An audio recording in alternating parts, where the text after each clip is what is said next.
Assalamualaikum warahmatullahi wabarakatuh. Terlebih dahulu kami perkenalkan dari kelompok 10 dengan anggota saya sendiri Sofia Wardah Zariati, lalu ada Aziza Sinta Wulan Pratama, ada juga Safindra Akbar. Nah, kami dari kelas Manajemen Bisnis Syariah 2D angkatan 2021. Nah, untuk tugas ulangan tengah semester kali ini, kelompok kami akan membahas tentang sebuah tradisi yang sudah ada sejak dahulu. Bahkan sebelum kami lahir pun sudah ada, yaitu tahlilan dan yasinan. Kami memilih opsi untuk pengalaman pribadi, melihat Islam dalam budaya lokal dengan memberikan pendapat pribadi tentang hal yang dibahas. Sebelum masuk ke dalam inti dari video ini, kami akan menjelaskan terlebih dahulu tentang yasinan dan tahlilan menurut pendapat pribadi kami sendiri. Yang pertama akan saya jelaskan terlebih dahulu. Di lingkungan saya sendiri, setelah kematian itu ada beberapa acara, yaitu tilung dinonan, pitung dinonan, patang puluh dinonan, 100 dinonan, dan juga ada 1000 dinonan seperti itu. Nah, jika menurut Mas Syafindra dan Mbak Aziza sendiri, bagaimana di lingkungan sekitar Anda? Apakah sama atau berbeda? Sebelumnya pendapat saya sama seperti Mbak Sofia ya. Saya hanya tambahkan sedikit saja, tradisi adalah adat kebiasaan turun-menurun dari nenek moyang yang masih dijalankan dalam masyarakat. Begitu Mbak, bagaimana? Selanjutnya menurut pendapat Mbak Azizah, silakan. Terima kasih Mas Safindra, pendapat saya itu sama seperti Mbak Sofia. Di tempat saya itu ada telung dinonan, pitung dinonan, patang puluh dinonan, 100 dinonan, sama 1000 dinonan. Terima kasih. Nah, selanjutnya masuk ke dalam pemahaman tradisi menurut saya sendiri. Nah, menurut saya sendiri tradisi itu ada hal yang diwariskan atau sebuah kebiasaan dari masa lalu ke masa sekarang yang mana itu akan terus-menerus sehingga dilestarikan oleh kita sendiri. Kalau menurut saya itu tradisi adalah sebuah bentuk perbuatan yang dilakukan berulang-ulang dengan cara yang sama dan dilakukan secara turun-temurun sampai saat ini. Terima kasih. Kemudian yang selanjutnya kami akan membahas tentang tahlilan. Tahlilan sendiri sudah ada sejak dahulu dan telah banyak dilaksanakan di rumah-rumah orang yang keluarganya telah wafat atau meninggal. Saya sendiri pernah mengikuti acara tahlilan kakek saya yang dilakukan setelah kakek saya meninggal. Acaranya kurang lebih sama, ada telung dinonan, lalu ada pitung dinonan, patang puluh dinonan, 100 dinonan, dan 1000 dinonan.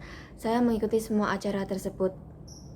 Dan yang saya perhatikan yang ada dalam susunan acara tersebut kurang lebih sama semua, mulai dari tilung dinonan, pitung dinonan, patang puluh dinonan, 100 dinonan, dan 1000 dinonan. Awalannya menunggu kedatangan orang yang mengikuti tahlilan, kemudian yasinan, lalu dibacakan, kemudian dibukanya acara dengan membaca ayat-ayat suci Al-Quran, ada sholawat, zikir, lalu membacakan surat yasin dan doa-doa kepada para arwah-arwah yang dari keluarganya sudah meninggal. Lalu juga ada selingan atau penjamuan yang diberikan air minum dan makanan ringan yang akan dibagikan oleh para tamu tahlilan, lalu selanjutnya akan diiringi dengan ceramah, kemudian juga diberikan makanan nasi untuk hidangan penutupnya. Lalu akan dibacakan doa-doa lagi, selanjutnya akan diberikan berkat yang dibawa pulang oleh para tamu tahlilan. Untuk Mas Syafindra dan Aziza sendiri bagaimana? Rangkaian kegiatan yang ada di lingkungan sekitar Anda apakah sama atau berbeda? Jika berbeda, jelaskan. Jika sama juga bagaimana? Apakah sama? Baik, terima kasih. Kalau menurut pendapat saya, pengertian tahlilan dan yasinan itu hampir sama, tetapi kalau di lingkungan saya sendiri, tahlilan dengan yasin itu memiliki perbedaan sedikit. Kalau tahlilan itu sendiri adalah ritual atau acara upacara selamatan yang dilakukan sebagai umat Islam, kebanyakan di desa saya atau di lingkungan saya untuk mendoakan orang yang telah meninggal, yang biasanya dilakukan pada hari pertama kematian hingga hari ketujuh. Selanjutnya seperti sama pendapatnya Mbak Sofia juga dilakukan sampai 40 hari, 100 hari, sampai 1000 hari. Tetapi di desa saya atau di lingkungan saya sendiri, Thailand tidak hanya mendoakan orang telah meninggal saja atau orang yang terkena musibah. Sebelumnya, Thailand tersebut hampir sama dengan selamatan. Contohnya seperti ada orang yang membeli rumah baru di suatu komplek atau desa. Sebelum ia menempati rumah tersebut, ia melakukan tahlilan atau selamatan, mengajak para masyarakat untuk mendoakan supaya rumah yang ia ditempatinya itu dilindungi dan dijauhkan dari hal yang membahayakannya. Contoh lain seperti tahlilan atau diselamatan di lingkungan saya, seperti ada anak setelah disunat di lingkungannya saya, pasti diadakan acara sebelum acara tersebut. Masyarakat atau majelis ibu-ibu mengadakan tahlilan atau selamatan di rumah sebelum acara khitanah itu dilakukan. Contoh yang terakhir, ada anak yang sudah khatam Al-Quran misalnya. Biasanya di lingkungan saya tersebut melakukan tahlilan atau selamatan. Tidak semua anak, tetapi hanya anak tersebut mau diadakan selamatan atau tidak. Sedangkan yasinan itu tersendiri menurut di lingkungan saya, yasinan itu dilakukan pada hari Kamis, lebih tepatnya malam Jumat, untuk mendoakan para keluarga atau saudara kerabat yang sudah meninggal dunia. Dan demikian jelaskan tahlilan dan yasinan menurut pendapat saya atau di lingkungan saya. Selanjutnya, menurut pendapat Mbak Azizah di lingkungannya, pengertian tahlilan dan yasinan itu bagaimana, Mbak? Terima kasih. Terima kasih Mas Safindra, pendapat saya dengan Mbak Sofia itu sama. Yang pertama, menunggu para kerabat datang ke rumah untuk mengikuti tahlilan. Acara awal dibukanya itu dengan membaca ayat suci Al-Quran dan dilanjutkan lagi dengan sholawat dan zikir. Lalu dibacakannya surat Yasin serta doa-doa untuk arwah dari keluarga yang sudah meninggal. Dan juga ada selingan makanan ringan dan minuman. Kalau di tempat saya itu diberikan apem atau makanan yang dibuat dari tepung beras dan makanan lainnya.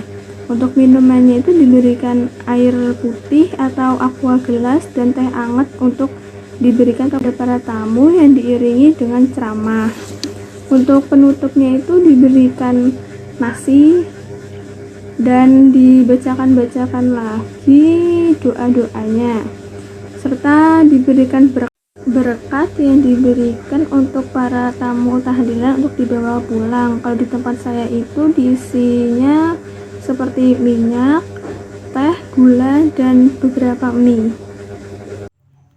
Setelah itu rangkaian acara atau susunan acara di lingkungan saya seperti pada biasanya masyarakat melakukan tahlilan atau yasinan, sama seperti biasanya, meminta ampun kepada Allah dan meminta doa kepada Allah untuk kepada orang yang sudah meninggal dunia. Tidak hanya itu saja, masyarakat juga melakukan silaturahmi dengan masyarakat lainnya. Contohnya seperti rukun tetangga, RT atau RT yang awalnya belum mengenal satu sama lain jadi lebih kenal dan lebih akrab. Setelah itu dalam penyajian makanan sama seperti pendapat Mbak Sofia juga. Dan biasanya setelah melakukan tahlilan atau yasinan, setiap orang yang ikut acara tersebut mendapatkan makanan bungkus untuk dibawa pulang, atau dalam bahasa Jawanya mendapatkan besek. Seperti itu Mbak susunan atau rangkaian acara di lingkungan saya. Terima kasih. Kalau di lingkungan Mbak Azizah sendiri bagaimana? Jadi yang dapat disimpulkan tentang tahlilan yang ada di lingkungan saya itu, kalau dikuburkan pada pagi, siang, atau sore pada hari Senin, maka tahlilan akan dilaksanakan pada Senin setelah sholat Isya. Tapi jika dikuburkannya pada malam hari, sehabis Isya atau habis maghrib, maka diadakan tahlilannya keesokan harinya setelah Isya.